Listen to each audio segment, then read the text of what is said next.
Guhera kare amakuru yakomeje kugenda acicikana hagenda hagaragara ifoto ya Wiringoma kaba umuvugizi wa mama 23. Na makuru yahereye kare abantu bakomeza kwibaza ngo ese byaba ari byo Wiringoma yapfuye cyangwa nibihuha, cyane ko atari ubwa mbere Wiringoma baba bamubitse ngo yapfuye. N'umwaka ushize mwigeze kubyumva bavuga ngo Wiringoma yapfuye yishwe, ariko nyuma y'iminsi tuza kongera kumubona. Gusa aho bitandukaniye n'uyu munsi ho amakuru aragaragaza neza ko Wiringoma yamaze kwicwa bidasubirwaho, ndetse yapfiriye mu bitero byatangiye kugabwa muri iri joro Masisi muri Rubaya.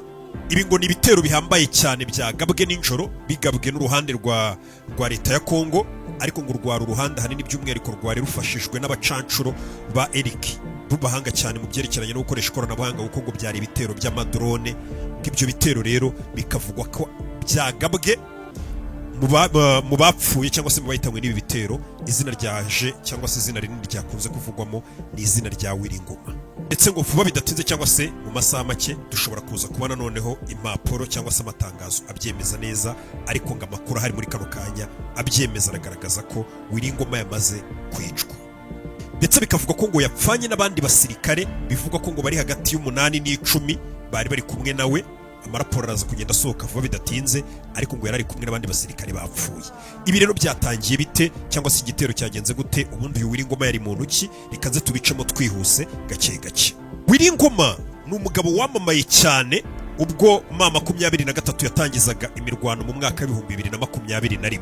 Ko Wiringoma niwe muntu wagiye ugaragara cyane yerekana urugamba barwanya ukuntu rwari rumeze, akaza akamurika abasirikare ba Kongo bafashwe. Mama 23 yakubita abasirikare ba Kongo nabo bafatanije, ugasanga Wiringoma niwe ugaragaye imbere ya kamera yerekana ati twabakubise dore intwaro zabo twafashe ngizi. Mbega yari umuvugizi wa mama 23 ku buryo urugamba rwarangiraga kenshi yakundaga kugaragara agenda asobanura ibintu ukuntu byagiye bigenda, abo bafashe kanaganiriza abo ngabo bafashwe, ubona bahata ibibazo, bituma isura ye n'izina rye rigenda rimenyekana cyane.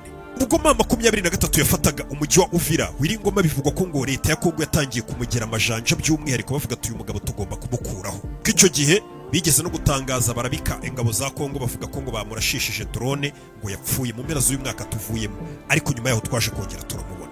Wiringoma yaje kongera kwamamara cyane.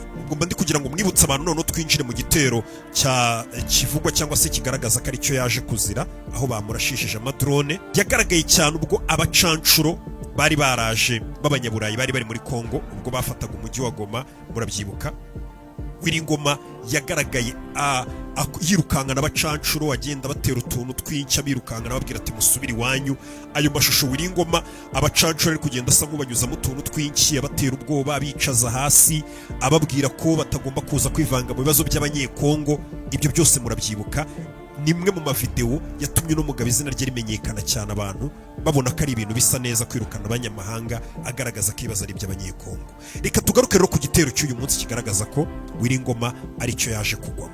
Ibi byose byatangiye mu gicuku cy'iri joro ryahise cyangwa se muri iri joro twari turimo. Uyu munsi turi tariki 24 ngo ahagana saa 8:43 nibwo twagiye tubona mu gicuku umuvugizi wa AFC mama 23 yanditse itangazo abinyujije ku rukuta rwe rwa X. Hari mu gicuku yanditse ati kuri uyu wa kabiri ari nawo munsi turi, ati kuri uyu munsi wa kabiri turi tariki ya 24 Gashyantare 2026 guhera saa 8:43 z'ijoro za mu gitondo, drone z'ingabo z'ihuriro ry'ubutegetsi bwa Kinshasa. Bwe bavuze ingabo z'ihuriro abari mu Burundi, iki gisirikare cya Kongo FARDC, FDLR, abasirikare b'u Burundi bara bose na babacancuro by'umwihariko. Yanditse ati drone ziri kurasa buhuminyi zikarasa n'ahantu hari abasivili, ati bari kurasa muri Rubaya ngo ni muri Masisi. Ati drone zabo ziri kuza zirasa buhuminyi zitarobanura, ati bari gukwirakwiza iterabwoba, ati kandi izi drone zabo zisha abasivili b'inzira karengane. Si yanditse ati iki gikorwa cy'ubugome gikabije kigize icyaha cyibasiye inyokomuntu ndetse n'icyaha cy'intambara kiri gukorwa muri kano kanya. Aho hari ahagana mu rukerera bigeze nka saa 9 saa 10 nibwo twabonye rino tangazo. Ibi ngibi rero ngo bikaba byose ahanini bigaragaza umugambi Felix Tshisekedi yari afite. Felix Tshisekedi wagiye ugaragara asura igihugu cya Angola cyane nyuma y'iminsi igihugu cya Angola kikaza gusaba ko hajyaho agahenge, ndetse Felix Tshisekedi ari mu babyemeye imbere perezida wa Kongo, aravuga ati agahenge twebwe nka leta ya Kongo turakemeye, n'urundi ruhande rugomba kukemera. Icyo gihe koko mama 23 nk'abantu nabo bifuza inzira y'amahoro bahise bemera agahenge, baravuga ati natwe agahenge tugiye kukubahiriza. Ariko ngo ibyo byari biri muri gahunda ya Tshisekedi yo kugira ngo arangaze mama 23. Hari ukuntu umuntu akubwira ati ubu tugiye gushyira agahenge ugasa nkaho umwizeyemo gake. Icyo gihe rero ngo Felix Tshisekedi yatangaje ko hagiye agahenge agira ngo ayobye M23, anarangaze by'umwihariko imiryango mpuzamahanga agaragaza ko bagiye mu gahenge, ariko yagira ngo agabe ibitero bidasanzwe by'umwihariko muri Rubaya hano Masisi, kugira ngo bino birombe bimaze igihe kinini bikontororwa na mama 23 abibakure. Mu kwibutsa ko hano muri Rubaya n'ubundi birombe bihari ari byo ejo bundi twavugaga ko Felix Tshisekedi ni ibirombe yamaze gusinya cyangwa se yanditse, yabyongeye kuri liste y'ibirombe ahaye leta zunze ubumwe za Amerika.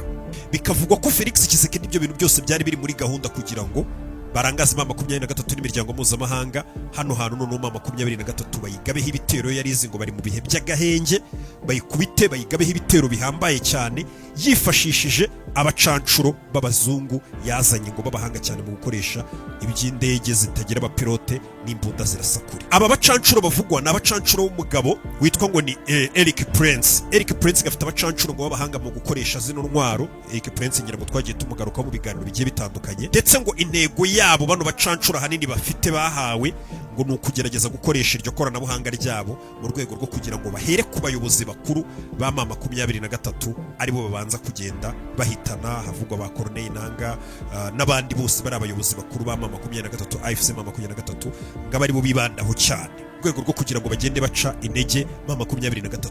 Ibi ngibi n'ubundi bikaza byuzuza ibyo ku munsi w'ejo twabonaga byari byagiye bigarukwaho, bigenda bigarukwaho bavuga ko mwabonye guverineri wa Kivu y'Amajyepfo ubwo yagarukaga abivuga yongera bisubiramo avuga ati Tshisekedi yanumye ngo mbabwire ngo nta gahunda ihari yo guhagarika urugamba, ati bagomba gukubita mama 23 bakayambura ibice byose yafashe ngo kandi muraza kubibona vuba. Icyatangazo rero nakubwiraga ryasowe n'ubundi na mama 23 mu rukerera hagana nka saa 10 gutyo saa 9, bigeze mu gitondo n'ubundi cy'uyu munsi umuvugizi wa AFC mama 23 yaje kongera sohora irindi tangazo.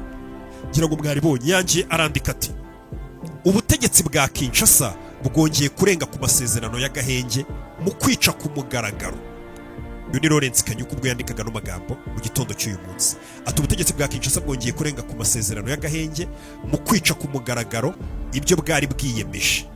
Bwatangije intambara yeruye ku mirongo yose y'urugamba no mu bice biyirenga. Kumva ko ibitero byabaye mu rukerera rw'uyu munsi bigabwe n'igitero cy'ihuriro ry'abasirikare bafatanije na FARDC, ni igitero kidasanzwe ku buryo mama 23 yanditse ngo barenze ku masezerano, ngo bica ku mugaragaro ibyo bemeje, batangiza intambara yeruye ku mirongo yose y'urugamba no mu bice birenga n'iyo mirongo yose y'urugamba. Yakomeje hasi yandika ati kuri uyu wa kabiri tariki ya 24 mu kwezi kwa kabiri, ubwo noneho itangazo rya mbere bari bamaze kuritanga ry'ibitero bya drone zabaye mu gicuku saa 8:40, hasi yongeye yandika irindi tangazo rivuga ngo mu gitondo saa 1 za mu gitondo uyu munsi turi ku itariki 24 ingabo z'ihuriro ryabo aho ngaho ni bavuga FARDC, abarundi, FDLR, bara bose bafatanije abo bacancuro n'abandi benshi na ba Wazalendo, ngo muri iki gitondo ihuriro ry'ingabo zabo bagabye ibitero bikomeye kandi byateguwe ku bice bituwe cyane bya Kitendebwa, ahitwa Kashishe, Kiduveri no mu karere ka Karehe. Ibi bitero by'ubugome bikomeje, iri ni tangazo kiri gusoma ati ibi bitero by'ubugome n'uyu munota bigikomeje kugeza aka kanya biracyakomeje. Ubwo niba bavuga ngo kugeza n'aka kanya biracyakomeje, wumve ko n'ubu ngubu hakiri gushya amasasa aracyari kuvuga. Ngo ibi bitero biragaragaza mu buryo budashidikanywaho umugambi w'ubutegetsi bwa Kinshasa wo gukwirakwiza iterabwoba, akavuyo n'urupfu mu baturage b'abasivili. AFC mama 23 hasi rero yasaye nk'itanze umugabo, yanditse ati AFC M23 irahamagarira abanyekongo, ubwo n'abaturage ba Kongo, kuba abatanga buhamya bakaba abagabo bo guhamya ibi bikorwa byabaye. Mbega ni nko kuvuga ati muzatubera abahamya natwe icyo tugiye gukora. Ni nkaho icyo basobanuye hano, ngira ngo urabyumva. Nimba umuntu akugabye ibitero bimeze gutyo, AFC M23 yavuze ngo abaturage ba Kongo muzaba abagabo bo kubihamya. Mbega ni nko kuvuga ati ntimuzavuge ngo nitwe twisha gahenge, nta gahenge twishe, twe twarakubahirije, tugerageza kugendera ku mategeko mpuzamahanga n'ibindi. Ati rero abaturage ba Kongo ibisigaye muzaba abahamya bo kubivuga. Ni nko kuvuga ati natwe icyo tugiye gukora muzatubera abahamya katari twe babanje kwica kano gahenge. Ubwo umuntu yahita yibaza ngo niki kigiye gukurikira rero. Ubwo rero ngo icyo gitero cyabaga mu gicuku uyu munsi, ngo ni igitero ahanini ngo cyari cyoherejwe cy'amadrone ngo menshi ahambaye cyane, yaje arasa bidasanzwe. Ayo madrone ngo yaje kurasa mu nyubako, bivugwa ko iyo nyubako yari irimo abayobozi bakomeye cyangwa se abayobozi bo hejuru, mu nzego zo hejuru ba M23, ari nabo bari barimo Wiringoma, Letona Colonel Wiringoma. Ngo ni ibitero bari bateguye neza, kuko urumva ibitero byatangiye kugabwa by'amadrone ahagana saa 8:40. Ni ukuvuga ngo bari babanze gucunga bavuga bati hashobora kuba baryamye bamwe basinziriye, mbega no guca abantu mucyo twakwita nk'irihumye. Bamwe mu baturage cyangwa se amwe mu makuru ari kuvugwa ngo bikavugwa ko ngo ayo mazu ngo yaje kuraswa n'izo drone, izo drone zamara kurasa ayo mazu, noneho ngo hakagaragara nyuma imirambo y'abari bayirimo bagera ku 9. Muri iyo mirambo ngo hari harimo n'umurambo wa Wiringoma. Urupfu rwa Wiringoma ngo rushobora kuba ari ikintu kimwe kibabaje abantu benshi, bitewe n'umuhate no kwiyomeza Letona Colonel Wiringoma yagaragaje muri iyi myaka yose kuva urugamba rwatangira mu mwaka wa 2021 kugeza uyu munsi wa none. Ngo yari umwe mu bagabo bagaragaza umuhate ukomeye cyane, ndetse n'ishyaka ryo gukunda igihugu no kurwanirira uburenganzira bw'abantu, cyane cyane abicwaga. Amakuru yose, raporo zose ziri bugende zisohoka, amatangazo ari buze kugenda asohoka buri kanya, ukomeza uzureba kuri YouTube channel yanyu, ngiye kubakurikiranira neza. Na naka kanya ntago itangazo rirasohoka rya AFC M23, ariko amakuru aturuka indani yizewe agenda agaragaza neza ko ibi bintu ngo byamaze kuba Wiringoma yamaze kwitaba Imana. Ikiri bukomeze kugenda gihinduka, icyo M23 igiye gukora, ngira ngo urabyumva ko agahenge tayari ko kamaze kwicwa. Banabitangaje ko Kongo yatangije ngo intambara ku buryo bweruye, agahenge karenzweho. Ibiri buze kuba byose uraza kugenda ubisanga kuri ya chaîne yanyu. Ibuka gukora subscribe ze mukanya. Murakaza neza muri Zara Apartments, ahateganye n'ibyiza nyaburanga by'igishanga cy'amahumbezi cya Kacyiru, hahorana umwuka mwiza na view y'agahebuzo. Na aparitoma nziza cyane zigeze kuri 85% zubakwa. Mu minsi mike ziraba zirangiye zose. Abinkwakuzi bamaze kubukinga, nawe waza ukiguriramo aparitoma yawe, aho wakwishyura ukabubukinze mbere batarazimara. Akarusho kandi niko nta gucucikana, dore ko buri etage igizwe na apartments enye gusa zubatse nk'inzu zo mu bwoko bwa villa. Bivuga ko ibyumba byose ari bigari, uhereye ku cyikoni, salo na saramanje, douche n'ubwiherero bya rusange, ndetse na bedrooms 3, usibye yo muri basement ifite 2 zihariye zose, ububiko bw'imyenda, douche n'ubwiherero byose bigari. Zara Apartments inagufitiye akarusho ka pisine y'indani yishyuhiriza amazi yayo, gym, sauna n'ibindi byinshi. Sanga ibindi bisobanuro kuri Instagram ya